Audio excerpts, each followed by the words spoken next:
গন্ডাছড়ায় উদ্ধার হলো ৩ মাস বয়সী হরিণ শাবক। বনকর্মীদের হাতেই উদ্ধার করা হয় এই হরিণ শাবক। গন্ডাছড়া নারায়ণপুরের জঙ্গলে বনভোজন করার সময় বন দপ্তরের 2 কর্মী সন্ধান পান এই হরিণ শাবকের। সাথে সাথে বিষয়টি নজরে আনা হয় সংশ্লিষ্ট বনকর্মীদের গোচরে। পরবর্তী সময়ে প্রায় ৩ মাস বয়সী এই হরিণ শাবকটিকে উদ্ধার করে নিয়ে আসেন বন দপ্তরের আধিকারিকরা। প্রাথমিকভাবে হরিণ শাবকটি দুধ খাওয়ানো হচ্ছে বলে জানিয়েছে বন দপ্তরের আধিকারিকরা। দপ্তরের ঊর্ধ্বতন কর্তৃপক্ষের নির্দেশে নিরাপদ স্থানে পৌঁছে দেওয়া হবে হরিণ শাবকটিকে বলে জানিয়েছে বন দপ্তরের আধিকারিকরা। এটা সম্পূর্ণ ওয়াইল্ড লাইফ ওয়ার্ডেন স্যার এবং রেঞ্জ অফিসার স্যার তারার আদেশেই কাজ হইব। এখন ওই ব্যাপারটা তাদের আদেশক্রমেই আমরা কাজটা করব।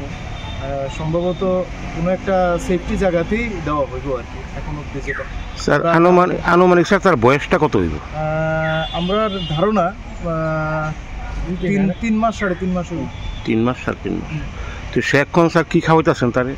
এখনই আমরা আনার পরে আমরা দুধ খাওয়াইছি আপাতত। এখন বাকিটা তো ডাক্তারের পরামর্শ ছাড়া আমরা কিছু করতে পারতেছি না। আচ্ছা, আমরা এখন ভেটেরিনারি ডিপার্টমেন্টের ডাক্তারের কাছে হইতেছি।